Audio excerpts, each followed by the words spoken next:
Welcome students. आज हम लोग इस वीडियो में यूनिट प्लान यानी यूनिट सिस्टम के बारे में बताएंगे, जिसे हिंदी में इकाई विधि कहा जाता है। लेसन प्लान आप लोग पढ़ चुके हैं। अगर देखा जाए तो यूनिट प्लान जो है वो लेसन प्लान का ही एक विस्तृत रूप है, ऐसा हम कह सकते हैं। क्योंकि अगर बेसिक डिफरेंसेस, बाकी डिटेल में डिफरेंसेस की चर्चा हम बाद में करेंगे। पहले हम लोग ये जान लेते हैं कि यूनिट प्लान क्या है और लेसन प्लान से ये कैसे डिफरेंट है, थोड़ा सा बस। लेसन प्लान जैसा कि नाम ही है, planning of a lesson is called lesson plan and planning of a unit is called unit plan. इसका मतलब हुआ कि जब हम किसी लेसन को पढ़ाने के लिए प्लान करते हैं, कोई योजना बनाते हैं, तो हम उसे लेसन प्लान के रूप में प्रस्तुत करते हैं।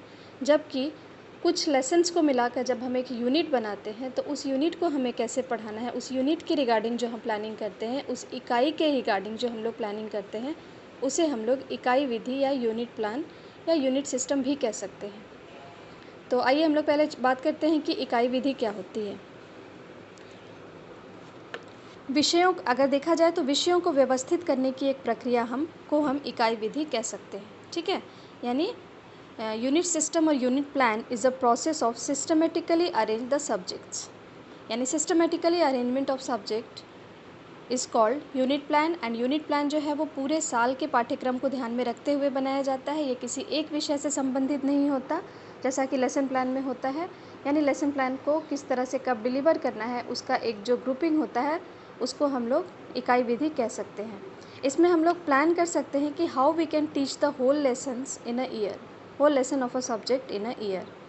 ठीक है, मतलब जितने भी लेसन्स हैं एक विषय के, उसको पूरे साल में हम लोग किस तरह से पढ़ा सकते हैं, ये हम लोग कर सकते हैं। क्योंकि कभी कभी ऐसा होता है कि जो टेक्स्ट बुक्स होते हैं उसमें जिस तरह से अरेंजमेंट होता है विषयों के टॉपिक का, विषय के टॉपिक्स का जो अरेंजमेंट होता है, वो कभी कभी होता है जो टीचर्स को पढ़ाने में इनकन्वीनियंट होता है, और बच्चों को समझने में भी सिस्टमेटिकली अगर हम पढ़ाएं कि चैप्टर 1 के बाद 2 ही पढ़ाना है, 2 के बाद 3 ही पढ़ाना है, 3 के बाद 4 ही पढ़ाना है, तो कभी कभी ये मुश्किलें पैदा कर सकता है।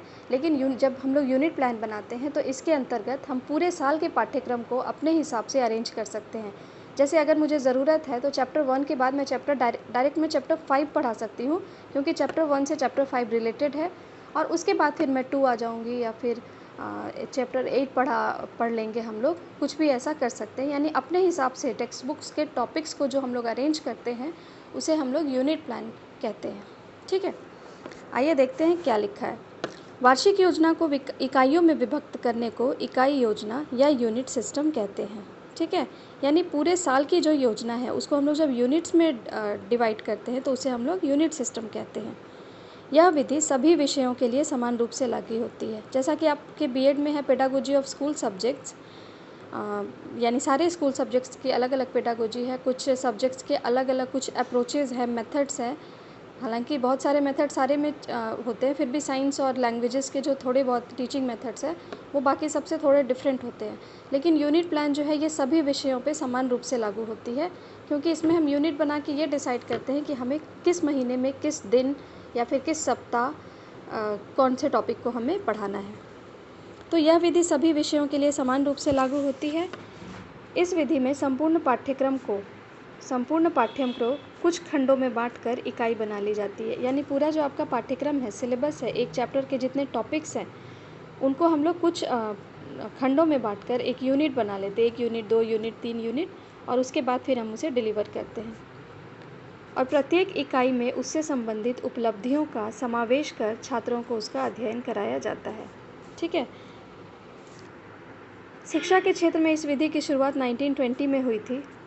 इस विधि के प्रवर्तक H.C. मैरिसन को माना जाता है, जिन्होंने 1956 में सबसे पहले पाठ्य योजना तैयार करने के लिए इकाई विधि दी थी। 1956 में इसका इम्प्लीमेंटेशन हुआ था, 1920 में इसकी शुरुआत हो चुकी थी H.C. मैरिसन द्वारा, जो बाद में शिक्षण विधि के रूप में स्थापित हुई। किसी भी इकाई के बहुत सारे पहलू हो सकते हैं, जैसे कि ज्ञान के साधन, अध्यापन, teaching ads, objectives, values, achievements and सौंदर्य प्रक्रिया। ये सारी चीज़ें जो है वो उसके पहलू हो सकते हैं। तो हम जब जिस पहलू पे जोर देकर पढ़ाते हैं तब हमारा वो पहलू भी उसी के अनुसार हो जाता है। जैसे आगे पढ़ते हैं हम लोग किसी एक इकाई में किसी एक पहलू पर बल दिया जाता है तो किसी दूसरे में किसी अन्य पहलू पर। अगर हम अपने हिसाब से इकाई बना लें कि मैंने कुछ जैसे कॉग्निटिव एस्पेक्ट्स को, साइकोमोटर एस्पेक्ट्स को, अफेक्टिव नॉलेज एस्पेक्ट्स को, इन सारे एस्पेक्ट्स को अगर हम ध्यान में रखते हुए अगर हम यूनिट प्लान बनाते हैं, इकाई बनाते हैं, तो ऐसा ज़रूरी नहीं है कि हम अपने पहले कॉग्निटिव ही बनाएंगे। आप अपने ज़रूरत, विषय की ज़रूरत, बच्चों की ज़रूरत को ध्यान में रखते हुए बनाते हैं और उसमें उस इकाई में उस एक पर्टिकुलर क्षेत्र को फोकस किया जाता है जिससे कि बच्चे का वो एस्पेक्ट मजबूत हो। यानी किसी एक इकाई में मैंने अगर कॉग्निटिव एस्पेक्ट को रखा है तो हमारा ये उद्देश्य बन जाएगा उसमें कि बच्चों का कॉग्निटिव लेवल जो है वो यहाँ पर आके स्ट्रॉन्ग हो जाए। किसी एक इकाई में किसी एक पहलू पर बल दिया जाता है तो किसी दूसरे में किसी अन्य पहलू पर। जिस इकाई में जिस पहलू पर बल दिया जाता है वह इकाई वैसी ही कहलाती है। जैसे अगर इकाई में ज्ञानार्जन पर बल दिया जाए तो वो इकाई ज्ञानात्मक कहलाएगी। यानी कॉग्निटिव एस्पेक्ट्स पर अगर बल दिया जाए तो वो यूनिट जो है वो कॉग्निटिव यूनिट कहलाएगी। इसी तरह सौंदर्य पर बल देने से सौंदर्यात्मक तथा अनुभव पर बल देने से अनुभवात्मक कहलाएगी। ठीक है। एक्सपीरियंस्ड। इकाई शब्द का सबसे पहले शिक्षा में प्रयोग 1920 ईस्वी में थॉमस एस रिस्क द्वारा किया गया था। यानी इस शब्द का प्रयोग 1920 में किया गया था। किसके द्वारा? थॉमस एस रिस्क द्वारा, जिनके अनुसार ज्ञान की संपूर्णता ही इकाई कहलाती है। ये उनका डेफिनेशन है। ज्ञान की संपूर्णता यानी जो हमारा होल ज्ञान है, पूरा होल नॉलेज है, वो हमारा यूनिट कहलाता है। क्योंकि हर यूनिट में हम किसी एक पहलू पर बल देते हैं, किसी एक एस्पेक्ट पर बल देते हैं। एक जैसी पाठ्य वस्तु को इस प्रकार व्यवस्थित किया जाए कि एक पाठ के शिक्षण से दूसरे पाठ के शिक्षण में सहायता मिले। इस चीज़ को ध्यान में रखकर इकाई विधि का प्रचलन आरंभ हुआ। यानी कि पूरा जो आपका चैप्टर है वो जिस तरह से अरेंज है, हम उसे फिर से रीअरेंज करते हैं अपने हिसाब से, इस तरह से कि जैसे मैंने चैप्टर लीफ पढ़ाया, अगर पत्ता पढ़ाया, फिर मुझे पत्ता पढ़ाना है, फिर फूल पढ़ाना है, फ्लावर पढ़ाना है, तो उसके पहले मैं रिप्रोडक्शन या फिर पॉलिनेशन ना पढ़ा के सबसे पहले मैं पार्ट्स ऑफ द प्लांट पढ़ाऊँगी। ठीक है। पार्ट्स ऑफ द प्लांट के बाद फिर मैं एक समराइज वे में पढ़ा के उसके बाद हम पढ़ाएंगे कि लीफ क्या होता है डिटेल में, फिर फ्लावर क्या होता है, फ्रूट्स क्या होता है। यानी हम अपने हिसाब से उसे बेसिकली अरेंज कर लेंगे। तो इस चीज़ को ध्यान में रखकर कि एक पाठ के शिक्षण से दूसरे पाठ के शिक्षण में सहायता मिले, इकाई विधि का प्रचलन आरंभ हुआ। अब हम लोग आते हैं इसकी विशेषताओं की तरफ। इकाई विधि की प्रमुख विशेषताएं, यह पूर्ण से अंश की तरफ आधारित है। इकाई विधि जो यूनिट्स प्लान जो है वो पूर्ण से अंश, पूर्ण यानी होल से पार्ट्स की तरफ आधारित है। यानी जो पूरा जो हमारा चैप्टर है, पूरा जो सिलेबस है, पूरा हमारा जो पाठ्यक्रम है, उसको हम लोग खंडों में बांटते हैं, इकाई में बांटते हैं, यानी अंश में बांटते हैं। पूरा सिलेबस जो हुआ वो हमारा पोर्शन हो गया, और जब हम उसे इकाई में बांटते हैं तो ये अंश हो गया। यानी होल से जो है वो पार्ट्स की तरफ हम लोग बांटते हैं। पूर्ण से अंश, पूर्ण सिलेबस हुआ, और अंश इकाइयों के अंश में जब हम इसे बांटते हैं तो यानी पूर्ण से अंश शिक्षण सूत्र पर आधारित है। यह समानता के सिद्धांत पर कार्य करती है। समानता का सिद्धांत यानी यहाँ पे सारे के सारे जितने भी हमारे एस्पेक्ट्स हैं नॉलेज के, कॉग्निटिव, ये सारे इन सबको इक्वल वे में लेके काम करती है। इस विधि में संपूर्ण विषय वस्तु को ध्यान में रखा जाता है। इसमें क्या होता है कि पूरा विषय वस्तु यानी पूरा सिलेबस यानी पूरे पाठ्यक्रम, पूरे टॉपिक्स ऑफ द बुक को हम लोग ध्यान में रखते हैं। यह मनोवैज्ञानिक विधि है। इसे हम लोग साइकोलॉजिकल मेथड्स भी कहते हैं, क्योंकि जिसमें अधिगम प्रक्रिया व्यवस्थित होती है। इसे हम लोग मनोवैज्ञानिक विधि इसलिए भी कहते हैं कि बच्चों के मनोविज्ञान को ध्यान में रखते हुए हम अपने यूनिट का निर्माण करते हैं कि इस चैप्टर के बाद हमें ये पढ़ाना है, इस यूनिट में हमें इतने चैप्टर्स पढ़ाने हैं, दूसरे यूनिट में हमें इतने चैप्टर्स पढ़ाने हैं। यानी पूरी तरह से ये साइकोलॉजिकली बेस्ड होता है। इस विधि से छात्रों में व्यवहारिक ज्ञान एवं चिंतन शक्ति का विकास होता है। इस विधि के अंतर्गत 4 तरह की पाठ्य योजना का निर्माण किया जाता है: वार्षिक योजना, मासिक योजना, साप्ताहिक योजना और दैनिक पाठ्य योजना। ये 4 तरह की पाठ्य योजना का हम लोग निर्माण करते हैं यूनिट प्लान के अंतर्गत। आइए देखते हैं कि इसका हम लोग कार्यान्वयन कैसे करते हैं, यानी ये किस तरह से होती है, शॉर्ट में देखते हैं। वार्षिक योजना देखिए, सत्र शुरू होने के 15 दिनों के भीतर बनाना होता है। यानी जब आपका सेशन स्टार्ट हो गया तो 15 दिनों के भीतर आप पूरे साल का लेसन प्लान सबसे पहले आप बनाएंगे कि पूरे साल में आप कितने, मान लीजिए आपके 18 चैप्टर्स हैं अगर एक विषय के, तो आप उसे 3 यूनिट बनाएंगे या 4 यूनिट बनाएंगे या 5 यूनिट, अपने हिसाब से आप। ऐसा नहीं कि इक्वल सारे यूनिट में इक्वल टॉपिक्स ही होने चाहिए। अगर किसी टॉपिक में कुछ कंटेंट ज़्यादा है तो हो सकता है किसी यूनिट में कुछ कंटेंट ज़्यादा है तो हो सकता है एक यूनिट में 2 चैप्टर्स आए, दूसरे यूनिट में 4 चैप्टर्स आए। तो ऐसा कुछ ज़रूरी नहीं है। तो 15 दिनों के भीतर, यानी सेशन जब आपका स्टार्ट हुआ तो 15 दिनों के भीतर हम एक एनुअल यूनिट प्लान तैयार करते हैं, जिसमें हम ब्रॉडली यूनिट्स को डिवाइड कर लेते हैं कि इतने यूनिट्स में मुझे अपने पाठ्यक्रम को कंप्लीट कराना है। दूसरा, मासिक योजना यानी मंथली प्लान। महीने के अंतिम दिन अगले महीने की योजना। जैसे जनवरी अगर मेरा ख़त्म होता है तो 28, 29, 30, 31 लास्ट जनवरी में मुझे फरवरी महीने की दूसरे माह की इकाई योजना तैयार कर देनी है। साप्ताहिक योजना, सप्ताह के अंतिम दिन आगामी सप्ताह के लिए योजना तैयार करना।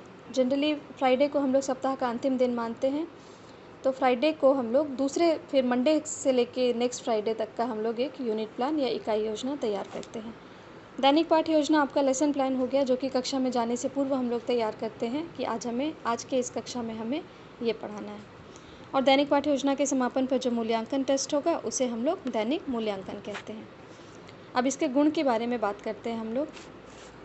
इकाई विधि का सबसे पहला गुण ये है कि ये बाल केंद्रित विधि है, यानी इसे हम लोग चाइल्ड सेंटर्ड मेथड कह सकते हैं, क्योंकि ये पूरी तरह से बच्चों को फोकस्ड करके उनको सेंटर में रख के डिज़ाइन किया जाता है कि उन्हें दिक्कत ना हो पूरे चैप्टर्स को समझने में, इसलिए इसे हम लोग बाल केंद्रित विधि कहते हैं। यह मनोवैज्ञानिक विधि है, जैसा कि हम लोग पिछले पॉइंट्स में डिस्कस कर चुके हैं। थर्ड है, विद्यार्थियों को एक साथ एक जैसा पाठ्य वस्तु पढ़ने का मौका मिलता है, यानी हम लोग जब इकाई को अपने हिसाब से खंडों में बांटते हैं तो हम लोग जो रिलेटेड चैप्टर्स हैं उनको हम लोग सीक्वेंशियली अरेंज करते हैं। उससे क्या होता है कि बच्चों को एक साथ एक चीज़ों को पढ़ने का मौका मिलता है। विद्यार्थियों की रुचि एवं आवश्यकताओं को ध्यान में रखा जाता है। चूँकि ये चाइल्ड सेंटर्ड विधि है, बाल केंद्रित विधि है, तो बच्चों के इंटरेस्ट एज वेल एज उनकी नीड को भी हम लोग ध्यान में रखते हैं। व्यवस्थित तरीके से पाठ्य वस्तु को प्रस्तुत किया जाता है। यहाँ पे क्या है कि सिस्टमेटिकली हम लोग जो हमारा पाठ्य वस्तु है, विषय वस्तु है, उसे हम लोग प्रस्तुत करते हैं। अध्यापक अपने उद्देश्यों की प्राप्ति सरलता से कर लेते हैं। यहाँ पर चूँकि ये पूरी तरह से अध्यापक अरेंज करते हैं इकाई विधि को, इसलिए उनका जो ऑब्जेक्टिव्स है उसको वो लोग ईज़िली और इफ़ेक्टिवली अचीव कर लेते हैं। दैनिक पाठ्य योजना के निर्माण में सहायता मिलती है, यानी लेसन प्लान को बनाते हैं जब हम लोग, उसको क्रिएट करने में भी हमें यूनिट प्लान से सहायता मिलती है। अध्यापक को अपनी शिक्षण पद्धति में सुधार करने का मौका मिलता है। पूरे साल को लेकर चूँकि हम लोग यूनिट प्लान बनाते हैं तो टीचर्स को भी अपनी कमियों का, अपनी खामियों का पता चलता है इवैल्यूएशन के दौरान, और वो उसमें सुधार करते हैं। सहायक सामग्री के चयन में कठिनाई नहीं होती, यानी टीचिंग एड्स का जो चयन है उसमें भी यहाँ पर कठिनाई नहीं होती। अब हम लोग आते हैं इसके दोष की तरफ। जैसा कि जितनी भी सारी विधियाँ हैं सबके कुछ पॉजिटिव और नेगेटिव साइड होते हैं, तो इकाई विधि के भी कुछ दोष हैं, कुछ नेगेटिव साइड्स हैं, उसकी हम लोग चर्चा कर लेते हैं। इसमें है कि पाठ्यक्रम क्रमबद्ध रूप से समाप्त नहीं हो पाता। कभी कभी ये हमारे लिए डिमेरिट का काम करता है कि जो सीक्वेंस बुक में दिया हुआ है टीचर्स उस तरह से फॉलो ना करके अपने हिसाब से खंड बनाते हैं, यूनिट बनाते हैं, तो उससे क्या होता है कि सीक्वेंशियली पाठ्यक्रम जो है वो हमारा एंड नहीं हो पाता, और कभी कभी बच्चों को इससे दिक्कतें भी आ सकती हैं। विद्यार्थी सुलभ नहीं होता। कभी कभी ये अगर टीचर्स के एफिशिएंसी में या टीचर के प्रोग्रामिंग या फिर टीचर के साइकोलॉजिकल थिंकिंग में अगर कोई प्रॉब्लम है तो ये बच्चों के लिए ईज़िली कंपैटिबल नहीं हो पाता। इकाइयों का निर्माण करना जटिल कार्य है। पूरे साल की योजना कुछ दिनों में तैयार करना एक जटिल कार्य हो सकता है, क्योंकि पूरे साल की थिंकिंग एक दिन में दिमाग में रख कर बनाना, हो सकता है कि उनमें कुछ कमी आ जाए, तो ये भी एक कॉम्प्लेक्स वर्क है। अध्यापक की रुचि कम होती है। पूरे साल का काम दे दिया जाए अगर आपको, तो जाहिर सी बात है आपको भी बर्डन फील होगा। तो टीचर्स के लिए भी कभी कभी ये बर्डन के रूप में काम करता है और उनका इंटरेस्ट इस तरफ कम हो जाता है। तो आई होप आपको यूनिट प्लान क्या है, इकाई विधि क्या है, इस वीडियो से आपको एक कॉन्सेप्ट मिल गया होगा कि यूनिट प्लान क्या होता है। नेक्स्ट वीडियो में हम लोग यूनिट प्लान और लेसन प्लान के डिफरेंसेस की चर्चा करेंगे कि इन दोनों में डिफरेंस क्या होता है। अगर आपको ये क्लियर है कि इन दोनों में डिफरेंसेस क्या होता है, लेसन प्लान में और यूनिट प्लान में, तो आप मुझे लिख कर दिखाएंगे, और कोई क्वेरी हो तो आप मुझसे पूछ सकते हैं। Thank you.